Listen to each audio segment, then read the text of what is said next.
If you were claiming BLM, you a real sad motherfucker. Are those fucking bricks? We did not, for clarification, abandon the precinct, but we did have to remove some personnel for a short period of time. Liar! Liar! Hey guys, I'm starting some t-shirts that you can wear to express your freedoms without saying anything. We have no social distance, I mean douchebagging. Mask holes, my personal favorite. And then of course, this guy and this girl open to hugs. Check out the link in the description below. Before you get too bent out of shape about that intro, just know that that guy was an organizer for Black Lives Matter. So he's been on the inside, he knows what it's all about. So, you know, he went in there with the intention of trying to make change, you know, which everybody thinks that we're going to go in there and make change and things are going to be, you know, different. When the truth is that it was created by people who wanted to control other people. So you're Soros types, you know, and they're funded by those people. They're organized by those people. That's why they're so massively organized. You know, since when do any, you know, of these other black groups, you know, organize and mobilize in quite such in an effective manner? And I say, you know, black groups for this particular rally or whatever, but any group, you know, poor white people, poor Mexican people, or any Hispanic for that matter. Doesn't matter what color, but you get what I'm saying. People who are poverty, people who have less than, don't usually have the means to make such a powerful organization. And these guys somehow miraculously have pulled that off. So, you know, I'll leave the link in the description so you can watch the whole entire interview. But I'll let you tell him I'll let him tell you for just a second here. If you have any kind of brain, you know BLM is endorsed by the Soros in the Clinton family. If you have any kind of a brain, you know that those same people don't give a damn about you, don't give a damn about black people, don't give a damn. They're exploiting the black plight to make money off of you. They're using your emotions, and based off what has happened to you, they're using that against you so you can join these evil, demonic people to help fight the people on the far right. They want, or not even the far right. I want to make this simple. The left is going against the right. It's a huge civil war that's being planned out. I want to make this simple. It's happening right now. And what they want is for everybody to choose a side consciously or subconsciously. Now, a lot of these white boys and a lot of these white people, they've already chosen their side. Okay. And what I'm saying to these people is, my people, is you're setting yourself up to get slaughtered. Okay. Become armed. Okay. Become aware. Know what's going on within the system. Because right now, there is hidden powers who are controlling the narrative. And they're brainwashing you to feel a certain way about the system, about white people, about every race, and about yourselves. Do not let these beasts, do not let these evil people do this. And I'm not talking about any particular race, man. You got black people, man. Like I said, the movement has been compromised. There is no black RBG movement. If you were claiming BLM, you a real sad motherfucker. So you see right there, he's talking about the movement has been compromised in that it is playing off people's emotions, and that they are specifically trying to divide everybody against white people. You know, that is basically what the movement is about, what it's doing. Okay, it's not, again, it's not the individuals who mean well. It's what the movement is doing. And he's telling you right now, don't believe any of that stuff. Don't be part of a camp. Be an individual. And when you start joining up with these groups, you start acting in a group mentality. And if that group mentality is corrupted, it's going to corrupt you. So, and what's just fantastical is that I'm seeing friends of mine now that are, putting themselves down for being white. They're putting themselves down. They're ashamed now because of who they are. And nobody should ever be ashamed of who they are. Period. It's what's in here. It's what's in here that matters. And anything else is bullshit. It's stinky horse shit. So it's real important that people start thinking individually. Okay, people have to understand that democracy is a code word for socialism. Socialism and democracy are inseparable. They are one and the same. Remember, we are founded on a constitutional republic. If you can keep it, is what Franklin said. Ben Franklin said, "We'll give you your freedom in a constitutional republic if you can keep it," because he knows very well that when you give people freedom, they tend to lose their minds, and they tend to, go to the criminal aspect, because there's always going to be a criminal element in there that is trying to abuse the situation in order to control people. This is not about money. Everybody wants to say, well, this person's making money and this person's making money. No, this is about much more. It's a spiritual battle. And this spiritual battle is to completely dominate and control people, because they can't make you do certain things. Okay, they can only trick you into consenting to doing certain things. The vaccinations are so important.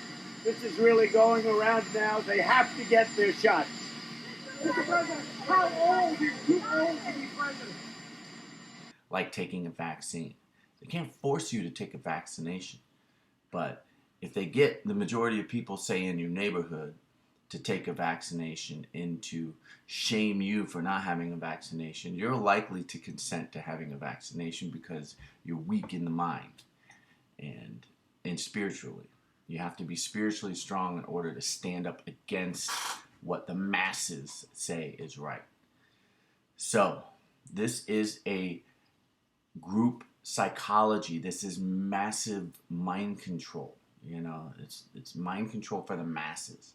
This was studied. Edward Bernays, if you study Edward Bernays and Freud, they studied psychology. They know it very, very well. They've known, all the secret societies have known psychology for a very long time. Since the beginning of time, they didn't have TV. They studied one another, so they knew exactly what people were going to do. And they know how people are going to react in this, and you have a bunch of people acting on emotion. I have another friend of mine who said, "I didn't know I was so racist," I'm like, what are you talking about?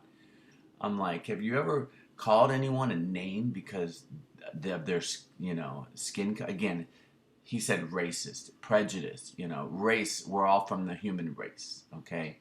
There's no black race. There's no white race. That is the pigment of our skin. That is our culture. We have different cultures. We're all the human race. So, I understand what he meant, though. He meant, I didn't know I was so prejudiced against other people. There's nothing wrong with having your differences in preferring a culture you're familiar with over another culture you're not familiar with. There's, those are, that's common. That's like, some dogs that, react poorly when they get into a group of other dogs, and they react because they're unfamiliar with it and they're frightened inside, so they behave inappropriately. And the only reason this guy felt like he was, I didn't know I was so racist, is because he's being told this, and he's watching the news and he's watching the social media, and they're telling him he's racist when he's not racist. This is mass mind control.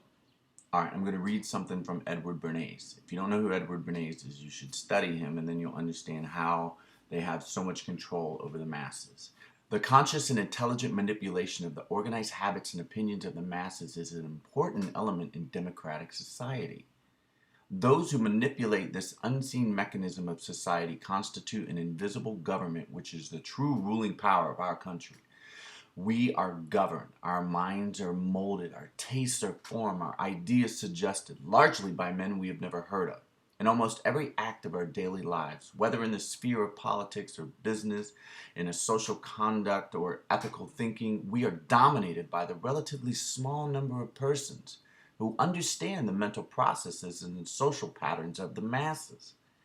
It is they who pull the wires which control the public mind, who harness old social forces and contrive new ways to bind and guide the world. Propaganda by Edward Bernays. The systematic study of mass psychology revealed the potentialities of invisible government of a society by manipulation of the motives which actuate man in the group. These studies establish that the group has a mental characteristic distinct from those of the individual and is motivated by impulses and emotions which cannot be explained on the basis of what we know of individual psychology. So the question naturally arose, if we understand the mechanism and motives of the group mind, is it not possible to control and regiment the masses according to our will without their knowing it? Propaganda, Edward Bernays. They know exactly how to get groups to do what they want by dividing them into camps, by manipulating them, by greasing their emotions and sending them in the right direction that they want. It's so obvious to, again, I'm a very individual person. I'm a, private man. I'm not easily influenced by those around me.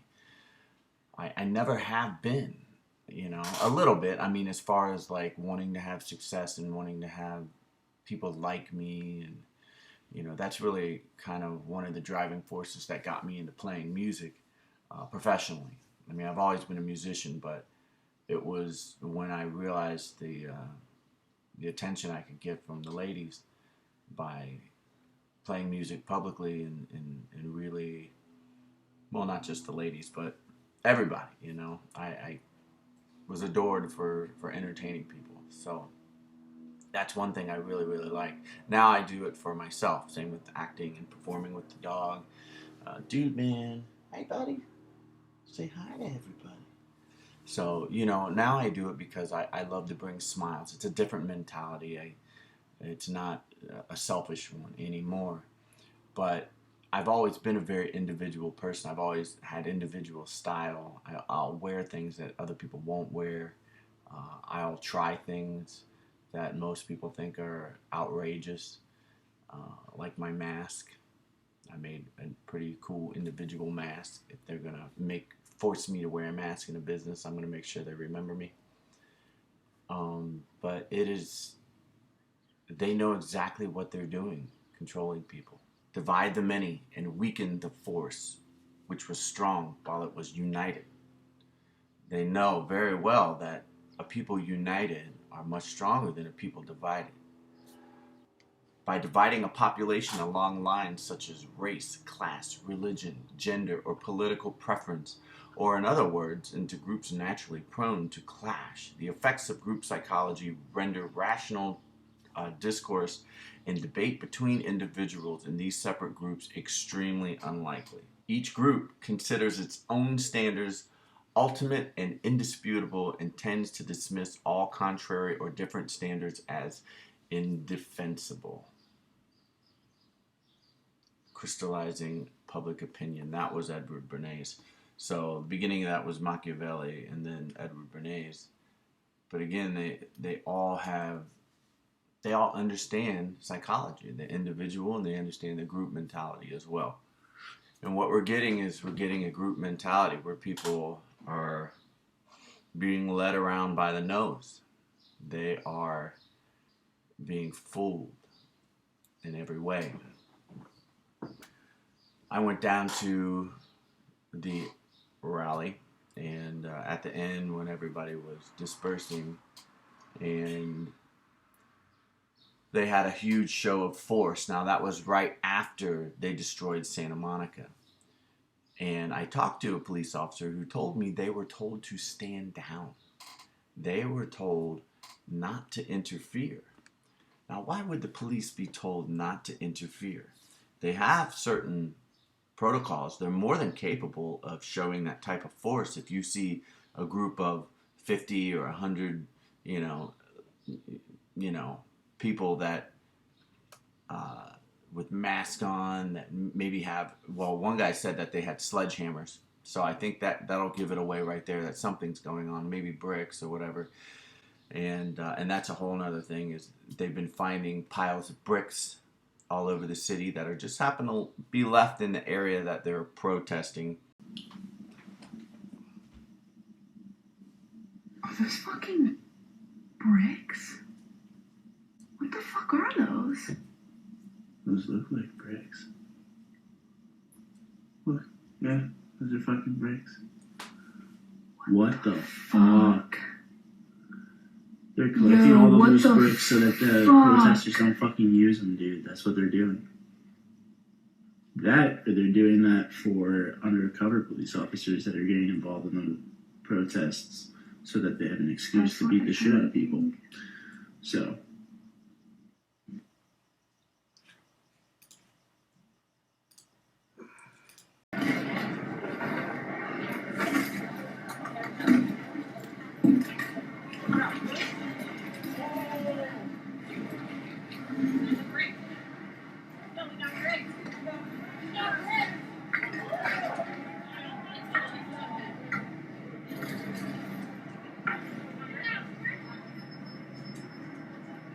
Kansas City police say they're aware of people stashing bricks and rocks around the plaza area to use during today's protest. We have located some bricks that have been left in a couple of areas. We're going to do our best to get those picked up and moved so that they're not used. I don't know who would have put them there. I don't think that they're doing any type of construction or anything like that. I sense that they're probably there for nefarious use. This right here? Yeah, they put them there. This the setup. They put them there on purpose, Y'all know bro. where they at. They gonna set them on right up on the rail. Y'all know what building this is Come right on, here. man. I ain't even gonna say what name it is. Hey, where do them bricks go to? Where do them This bricks is go setup. to? Where do them bricks We go gotta to? do better. Ain't no damn construction. Gotta do better. Ain't no damn construction around here. I see. Ain't no damn construction around here. You just gonna set a pallet of bricks right there. Oh, okay. Listen, I did jury duty 3 months ago. Y'all don't keep no bricks right there. Do better. Bruh, you got them bricks, bruh. We are protesting. Shit crazy. Some random ass bricks, bruh. Ain't no construction. Ain't no construction, bruh. Just some random ass bricks sitting here. Look, there's another pile of these random ass bricks. That's what they did in Atlanta. That's what they did in Dallas. They set that shit up. It's like an And these are individual strikes. These are very coordinated strikes. They all show up, and in a very short period of time, they'll come together and then they'll start destroying. And, you know, my homeopathic pharmacy got destroyed. The owner got beat up, and they just destroyed it. It wasn't looting. Not all this is looting. Some of this is looting just to cover the truth about what's going on. This is about destroying the city, because then they make the police look inadequate, and then they can do away with your regular community policing, and they will federalize the police just like they did in Germany. It's called the Gestapo. So once they can prove that the police are inadequate at what they do, then they will bring in the military and they will make it a federal police force, which is the Gestapo. Okay? And then you don't have any rights at all. They'll do what they got to do in, you know, in their law, in their idea of law. And people are already not, they're hiding in their houses. They're listening to what they're told on the TV. So they're not out there seeing exactly what's going on. Curfew is only for good people. Only the law-abiding citizens would ever listen to a curfew. So why would you send all the good people home and just let the bad people run the streets? Because that's not what happened in Huntington Beach. In Huntington Beach, the community rallied together and talked to one another and said, hey, there's a big group of assholes called Antifa that are getting together. And, and again, it's not just Antifa, Black Lives Matter. They co-op all these groups. They get these groups together. They tell them where to get together.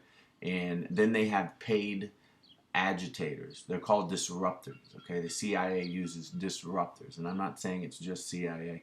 I think it could be any of the alphabet soups. It could be people behind the scenes that we don't even know. They could be foreign disruptors. But the whole point is they plant certain people in there that have the task of breaking shit, maybe beating certain people.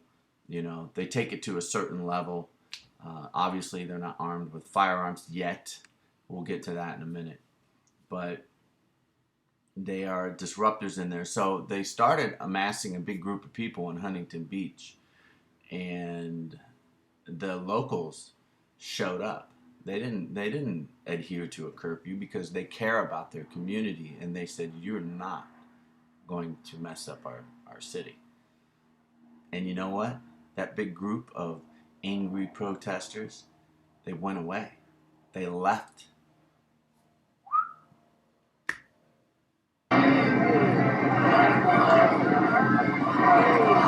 Everybody go downstairs.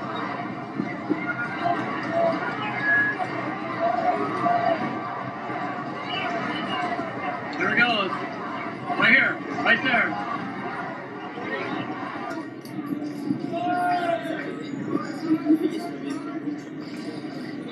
Blue Lives Matter! Blue Lives Matter! Blue Lives Matter! Protect HB! Protect HB! Protect HB! Protect HB! Protect HB! Protect HB! Protect HB!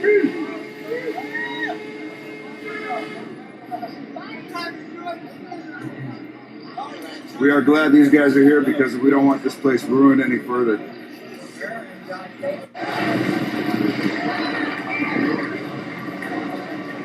We're going to clear these scums out of here. All right, let me give you a little context of what exactly is going on here.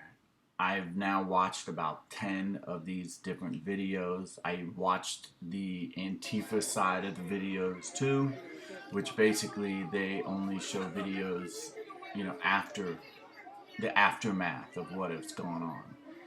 So if you watch anything from the Antifa side, you're just going to get, these people are just angry and mean and belligerent and they're white supremacists and, but I watched all of the videos, including the initial videos and the assaults that took place against the Huntington Beach locals first. So if you notice at the beginning of the video, okay, and again, you guys can go watch all these for yourself too, or just replay what I've kind of put the sequence together, okay? So at the very beginning, you can see that the Huntington locals are on the Huntington Beach side, which is on the east side of, oh gosh, what's the name of the road there? I guess Pacific Coast Highway, I think. So they're on the east side. Antifa, obviously, they all gathered together on the west side where the pier is.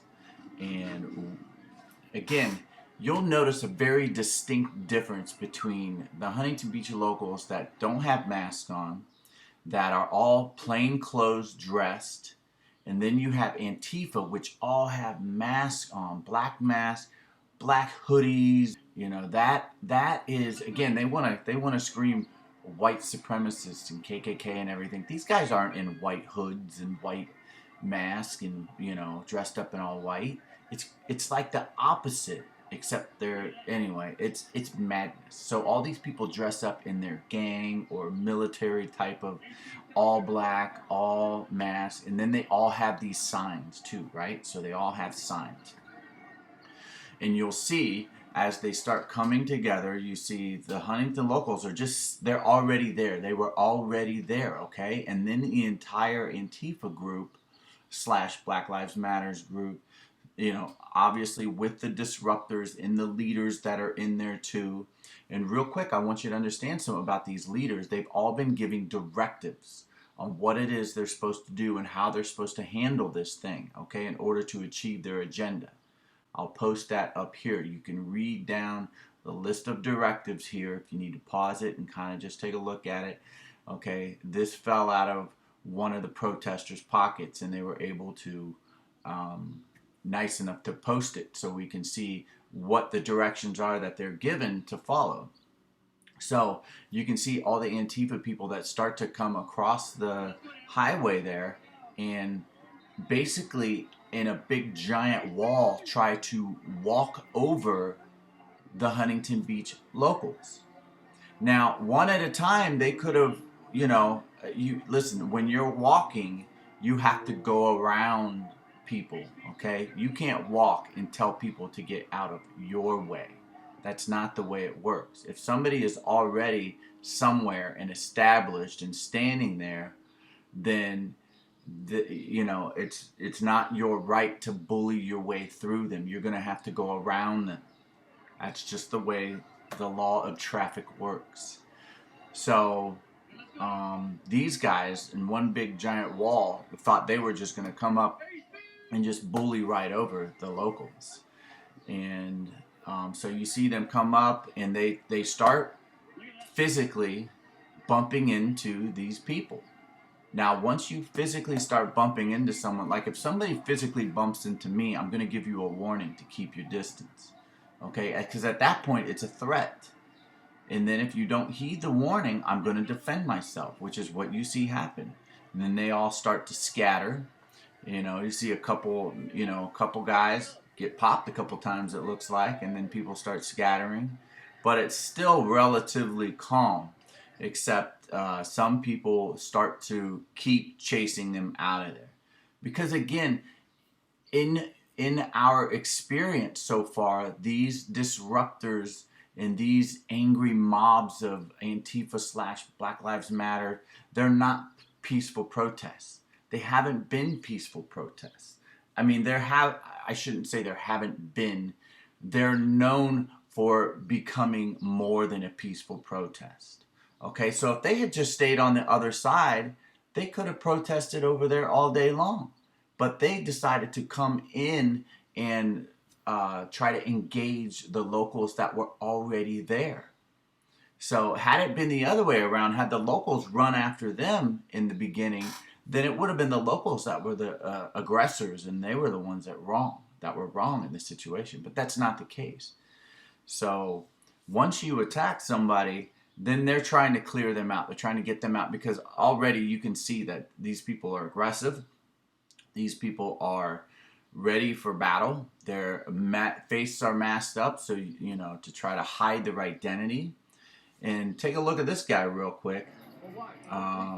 This is your typical Antifa member, a disruptor, I should say. You know, not all of them look like this, but, you know, they are hidden. This guy, obviously, with the tats on his hands, you know, he's, you know, trying to hide who he is for the most part, except the hands. You obviously can see the tats on the hands. And I got paint on my hand, by the way. Been painting, but you see the tats on his hands, and you see it's just very dark. You know, this gentleman's trying to speak to him and be kind and just ask him a few questions and have a dialogue about, you know, why he's there. And obviously he's pro-Trump and the other guy is not pro-Trump. But still, he's still, you know, calm. He's not being mean or angry. And this guy is like, you know, I mean, he's kind of spooky looking. He's kind of scary looking. Like, he's not there because he wants to hold up a sign and ask for change. I mean, I'd be willing to bet, you know. So, unfortunately, you know, fool me once, shame on me. Fool me twice. Fool me once, shame on you. Fool me twice, shame on me. So, I would have protected my town the same way.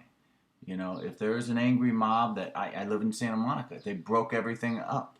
I wish I had known. I would have went down there and I would have been part of the community to stand up against them. Unfortunately, we were all told to stay in our houses. Doesn't that make it awfully convenient for them to go and just destroy the city?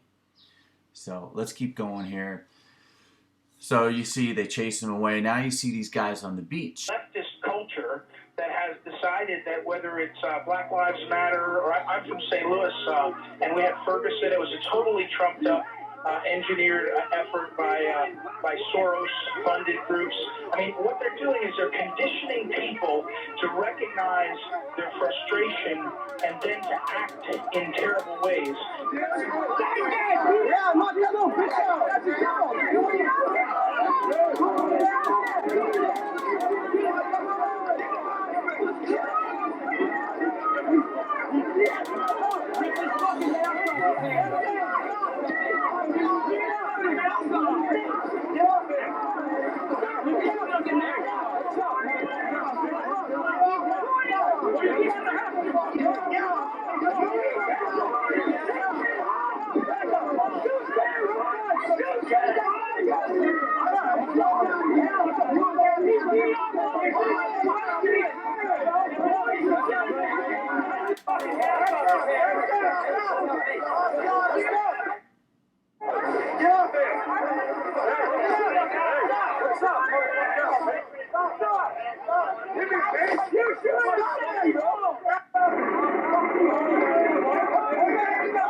It's what you can thank Obama for right here. Exactly. Obama right here. This is what he did to our country. That's what he did. This is Obama all over this, dude.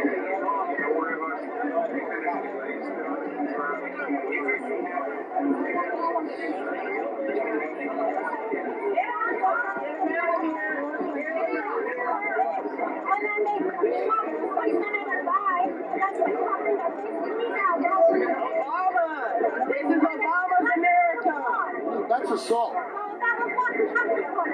If you look really, really close, you'll see that the Antifa guy sprayed him in the face with something. I'm going to assume it's probably pepper spray, because he gets on the ground and he takes some pretty wild and ineffective swings at the guy, and I think that's just because he was shocked. I don't think he's ever been sprayed in the face with pepper spray. And then when they pull him up and pick him up to his feet, you can see he kind of wipes his face and he's in pain. And so these guys, again, you want to say they're peaceful protesters, but they came armed with pepper spray. Who goes to a peaceful protest and takes pepper spray? I went to a protest in Huntington Beach, and guess what? I didn't bring any pepper spray. So there's a reason that the locals knew better. The locals stood their ground, and I think every community should do that. And had they had the other side actually been peaceful, I'm sure things would have went fine. You know, this was not a race, or again, I keep saying race. It's not a prejudice war or anything like that, because there's a bunch of white people. There's a bunch of white people versus a bunch of white people. They're trying to make it out to be a white supremacist, but all the people I see in Antifa, especially the ones really being assholes, are white. So it's not you know, it's not a race thing. It's not a skin color thing. So and then you see they arrested the guy, and they made a couple of arrests down there. Not the locals, not the Huntington Beach locals. They were just defending themselves. So it's important to watch all these videos, because as I started looking for these particular videos, the ones that were popping up the most were the ones from the news channel and this and that and the other, and they were heavily biased against the locals. They were heavily biased, saying that they were white supremacists and saying that, you know, They were just beating up the poor little Antifa people. They didn't do nothing.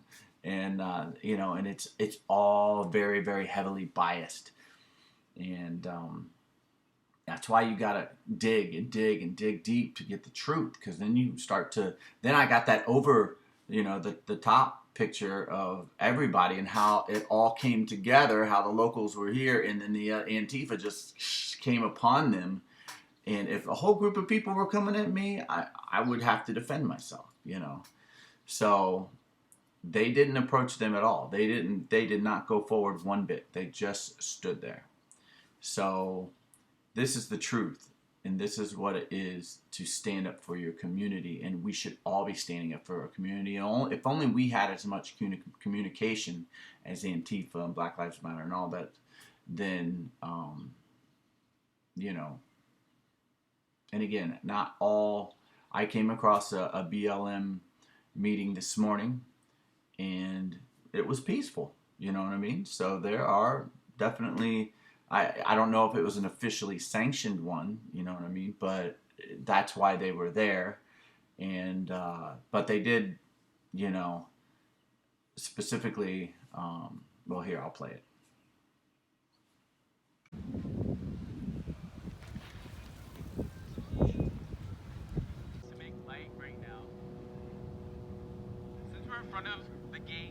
He just acknowledged we need change, and it starts with Black Lives Matters, everybody of alternate genders, LGBTQ,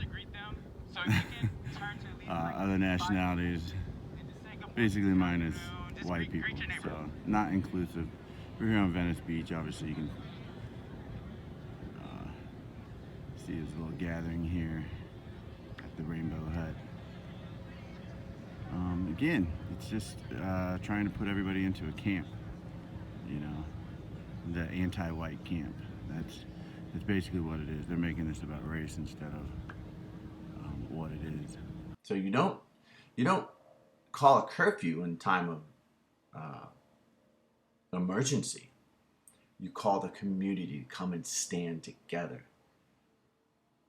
Santa Monica has 90,000 residents. Can you imagine if you called 90,000 residents and said some assholes are down here with sledgehammers and stuff, and they're thinking about beating up our city? You know, the whole police department knew those people were down there. There's a camera on every block. They knew it, and they were told to stand down because they were allowed to destroy downtown Santa Monica on purpose.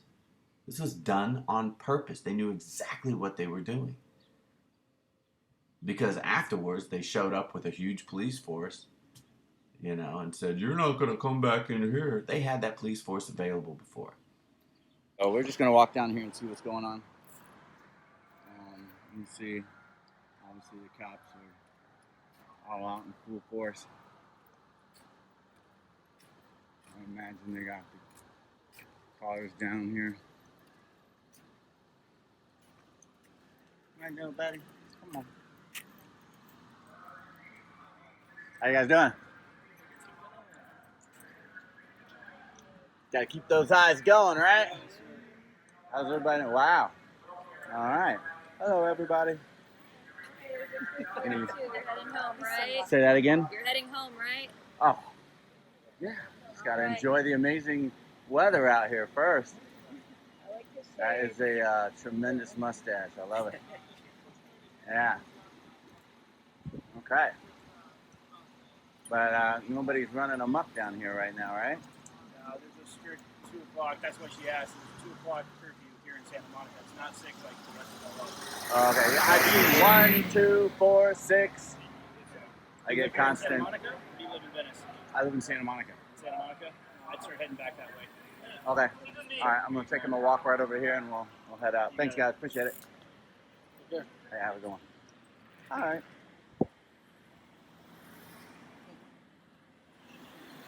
How's it going? All right. For those walking northbound on the sidewalk, you are now entering the city of Santa Monica. There is a curfew in effect. Anyone found entering or remaining in the city will be arrested for violation of that curfew. We got a 2 p.m. curfew in Santa Monica at 4.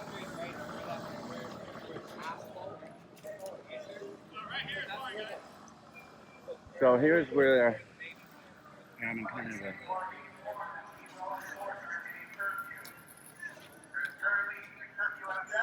Okay. So that guy is got a camera, I suppose, journalist.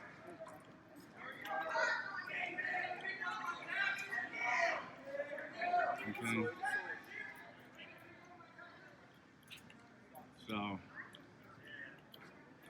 So again, is this the border or something? Yeah, this is LA. That's Oh, okay.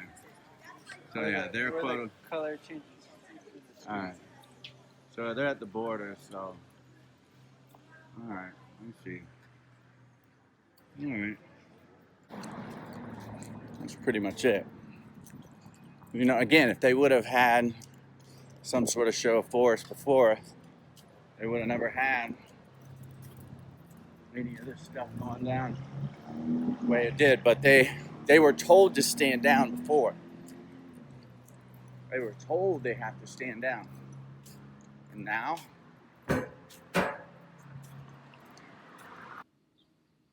It's all by design. This is all by design. If you don't think every single step of this is by design, you're a fool. You're a fool!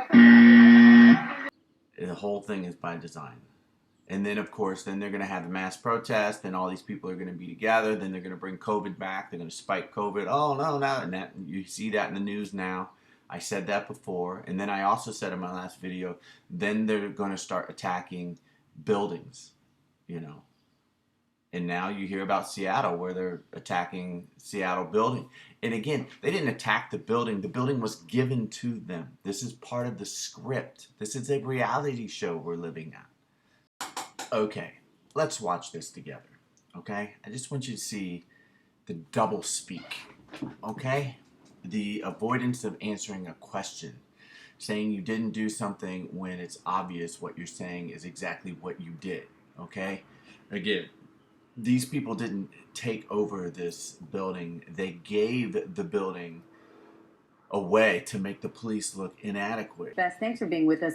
You have said this was not your decision to abandon an entire precinct, and you're angry about how it happened. How did this happen?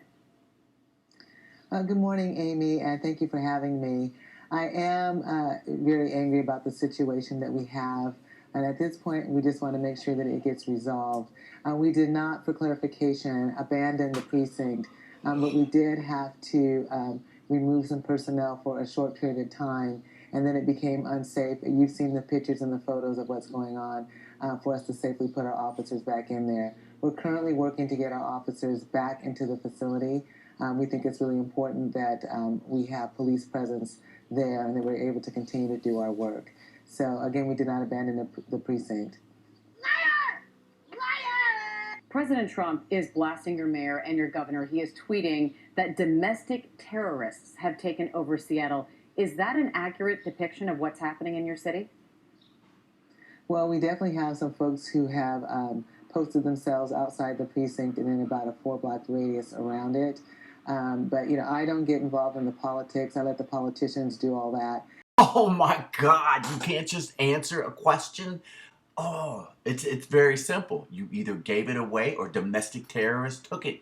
There is no in between. You don't get involved in politics. That's a simple answer. This isn't political. This is your job. You answer the question. Was this a hostile takeover or did you give it away? Lying. Liar!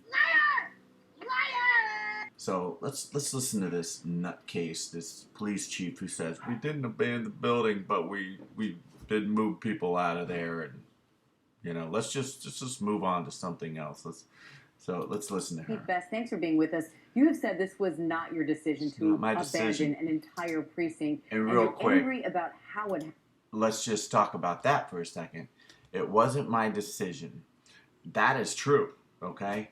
The police are a corporation. So the corporation of the Seattle Police is one corporation. Now that corporation is hired by the corporation of the city of Seattle. The city of Seattle is its own corporation, okay? And the city of Seattle hires the city of Seattle Police, which is a separate corporation. They do not work or they're not the same entity. They're two separate businesses, so to speak.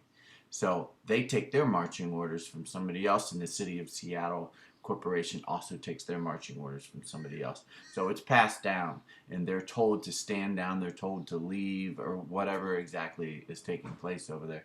They're told to make it look like the people are in power, that they're inadequate, when the truth is all these police departments have plenty of experience to be able to diffuse any type of serious threat like this. I mean, ugh, don't even get me started. Let's listen to this doublespeak, this lying cheat. Good morning, Amy, and thank you for having me. I am very angry about the situation that we have, and at this point, we just want to make sure that it gets resolved. She follows we orders. did not, for clarification, abandon the precinct. Oh, no? But we did have to remove some personnel for a short period of time, and then it became unsafe. You've seen the pictures and the photos of what's going on for us to safely put our officers back in there. We're currently working to get our officers back into the facility. We think it's really important that we have police presence. Give me a break. You removed armed men? You got a whole building full of armed men and women? Like, give me a fucking break. Like, really? There, and that we're able to continue to do our work. So, again, we did not abandon the precinct. How many times is she going to say she didn't abandon when she said you just removed personnel? Does anybody know what doublespeak is? Doublespeak? Talking out of one side of your mouth, and you did abandon. If you remove people, you abandon. I mean, President Trump is blasting your mayor and your governor. It's the problem is the majority of the sheeple that are watching the news are actually going to listen to what she said and like consider what she's saying as you know, they're just going to believe it. They don't understand what doublespeak is. They're not intelligent enough. They're not sophisticated enough to understand when somebody is bullshitting them. Because again, this police chief, you know, you have the Fraternal Order of Police, which is, you know, another branch of the Freemasons, and it is a secret group of them together. In order to get to this type of a position, you have to be taking orders very, very well. You're not allowed to think independently. You have to take orders. You're an order taker. So, and then you also are taught how to not really directly answer a question, or to answer it by deflecting. And that's what she said. She said, well, we didn't abandon, we just removed people. There's a big difference there, okay? I'm not going to explain what the difference is to you, but there's a big difference, all right? Give me a break. How do you resolve that? Yeah, well, we know that people, they've made it very clear that they're very concerned about the use of the tear gas or CS. And so we are really limiting its use, and we had suspended the use of it for 30 days. Completely ridiculous. You don't suspend the use of tear gas. Tear gas is used for an emergency situation. It's a minute-to-minute call. You don't for 30 days. What? Like, this is just insane. Watch the way she reads the rest of her teleprompter. She stares right into the screen and she does not blah blah blah blah blah blah blah like a zombie. Even calmer than it's not human. We evaluate where we are, what makes sense, and the only way that it will be used, the only exemption that is if it's a life safety situation, and then the determination can be made only with my approval. So we want to make sure that we are responsive to the community concerns and community needs, and so it's really important that we're listening and that we're having a dialogue and we're figuring out what we can do to both keep people safe, but also make sure we incorporate the community expectations and modulate our response and make sure that it's reasonable and necessary and proportionate to what we're addressing. All right, Chief Carmen Best, we appreciate your time this morning. Thank you for being with us. Okay, and Trump's the star of this reality show. Trump spent 11 years learning how to be the star of a reality show, and now he's the star of this reality show. This is all scripted. Obama was the star of his reality show. Now he's guest starring. He's making a reappearance occasionally, you know. All politics is a ruse. It's all a scripted show to make people believe that there's somebody fighting for their good, when the truth is you're an individual. You're supposed to do your own defense. You're supposed to be getting together with your communities locally and taking care of yourselves. But again, they've divided so many people in so many different ways. Even the churches are divided. Chop, chop, chop. And people who are follow God, period, are all divided up. They throw in a Messiah, or Islam has Muhammad, and the Hare Krishnas have a Krishna, and Buddha. They all have their different Messiah. Christians have Jesus, and it divides them. So they've been dividing people for as long as time goes on. I'll talk to my mom about God, and we'll agree with 95% of the things we're talking about, and then that last 5% where it's got to be Jesus or nothing. And it doesn't matter what I said before. It doesn't matter what love or being of service to other people or what I do. If I don't believe exactly what she believes regarding the Messiah part of it, that has no proof other than trying to believe more statisticians who say, oh, well, this is the scroll we found in the mountain, and it's being held by the Rockefeller Foundation, and they tell us it means this. And so I go with my intuition, just like I went with my intuition on there's not any sick people. And I went to the hospital on one of my first videos I did recently, meaning like 2 months ago or whatever. And there was nobody at the hospital. Just like now, they're going to say there's a spike in COVID, but there's nobody at the hospital. I have another friend who's a nurse who said there's nothing going on. They're telling you the hospitals are at 90% capacity, and they're empty. But if you believe the news, they'll tell you something different. So everybody needs to put their thinking caps on, stay in reality, talk to one another, get out of the house, stay healthy, not safe. And we'll pick up on the next insane event. Until then.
How you like me now? I say, here comes up, ready or not.